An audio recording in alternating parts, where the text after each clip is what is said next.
Right, good morning, welcome back. Okay, just to explain first before I get into the job today, if you follow this channel, I've made the decision to add these side plates to my motorcycle lift for my own personal safety and well-being, no other reason.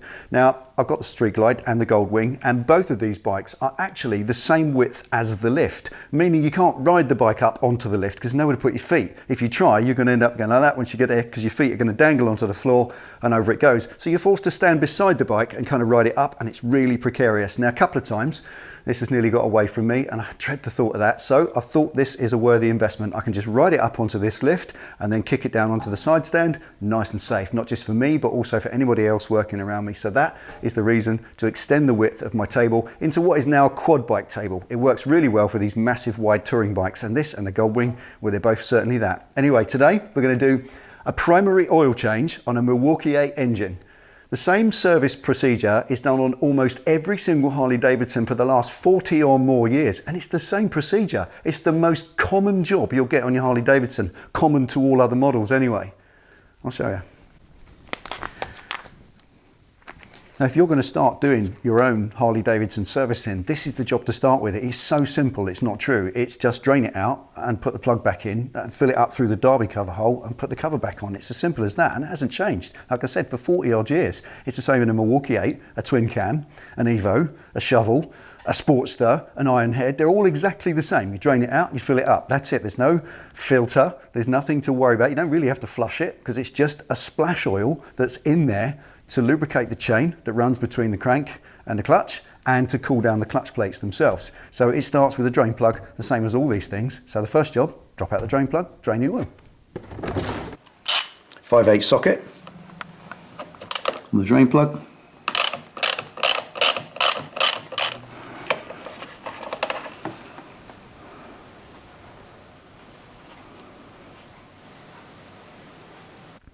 Right, when you get your drain plug out, don't just wipe it off and ignore it. Have a close look at it because it's got a magnet on top and that catches all the swarf and debris that's floating around in the primary case. And in this case, there's virtually none, but you will always get debris on a primary drain plug. You've got the clutch in there, that soft material will always collect around there. And of course, there's a duplex chain and sprockets in there as well. And the newer the bike is, often the more flakes you can get. But looking at this, it's not too bad at all. Just checking my one. Just do that.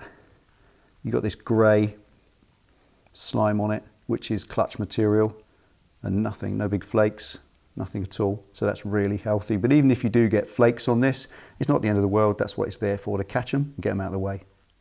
Job done. Right, now personally, I always replace rubber O-rings if I've got one the right size, which I generally have, because they're just pence. They don't cost anything. I bought this whole box for £10 years ago, and I still haven't worked my way through them. But if the O-ring hasn't got any little nicks, cuts or tears in it, you can reuse it. It's no problem at all. But personally, I always replace them.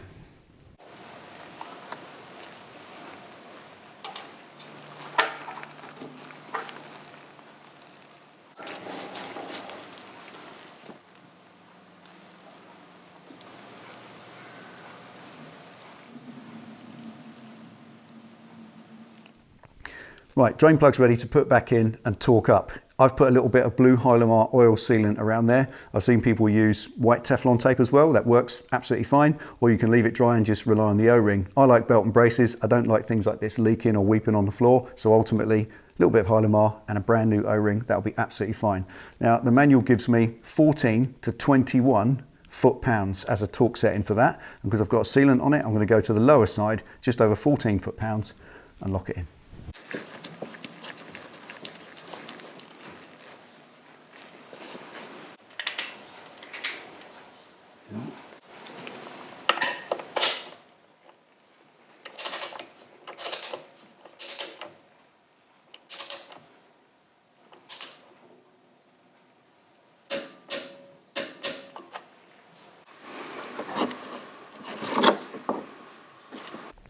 Okay, T27 Torx for the derby cover screws.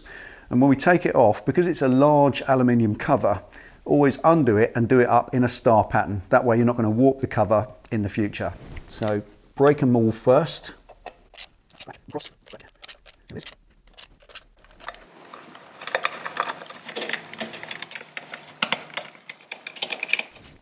Right, a little trick, this may help if you're doing it yourself. These are always a finished cover. They're either chrome or they're polished or they're painted, and you don't want to smack that on the floor and scratch it. So the simplest way to take them off carefully, really carefully, is take all the screws out except the top one, then put the back of your hand on the casing, take the last one out, and leave the back of your hand pressing against the casing like that, holding it in place.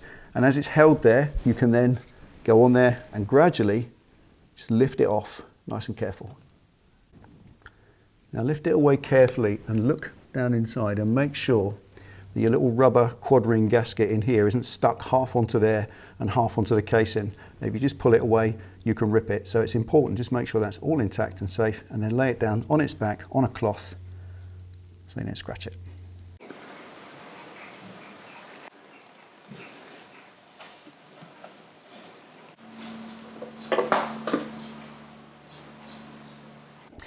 All right, the manual calls for 36 fluid ounces of oil in this casing. A little bit more than the previous twin cam model, but it is what it is, 36 fluid ounces. So that's just a bit more than a quart at 32. So I've got a little bottle that has got 8 ounces left in it, so that's plenty to do the job. What I'm gonna do though, because I haven't got a 36 ounce jug, I'm gonna put 3 lots of 12 ounce through this, just work it out that way. Now, what's more important, and this is a conversation I've had many times, is the level.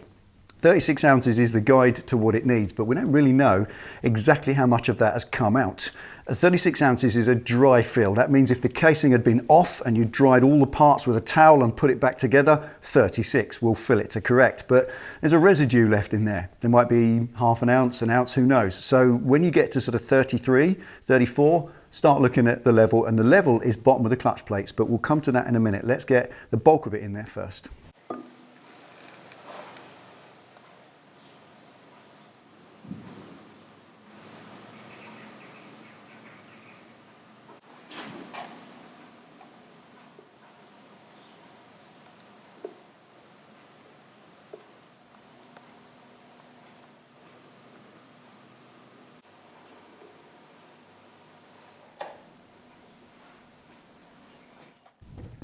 Okay, so proof absolute, 32 ounces is all I got in, and as you can see now, when I wobble that, I am now absolutely at level.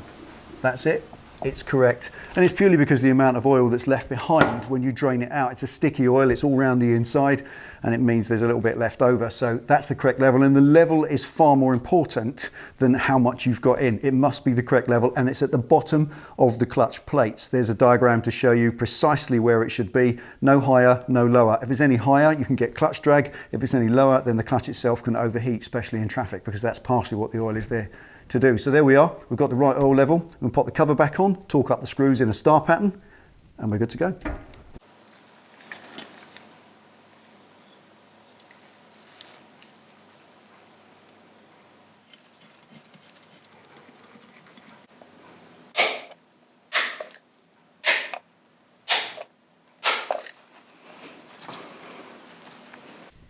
Okay, if you're going to embark on your own journey of servicing, then get yourself a genuine Harley Davidson manual. I can't stress that enough. They're a lot of money, I'll grant you that, but they're worth their weight in gold, they truly are. The critical information in them about the torque values, it is reliable. On the internet, you'll get different answers, and it's not always easy to find exactly the correct answer, but in your book, it's going to be bang on. Buy the right book for your bike from the main dealer and spend the money. It's guarantee. It's almost like an insurance. So once you've got that, you can crack on and do your own servicing. Also apply a bit of common sense, things like the oil level. The level of the oil in any situation is more important than how much oil you put in, because you don't always get the right amount of oil out. So use that common sense too. But look, knowing your bike, riding it up the road, knowing that you've done that yourself and it's correct, that's a greater pride of ownership in the bike and peace of mind as well. And I think that saves you money. Anyway, there we go. If you're going to do this yourself, that's a brief how-to on it. If you like, if you've got any questions, drop them in the box underneath. Take it easy, ride safe. I'll see you next time, and we'll do the gearbox oil.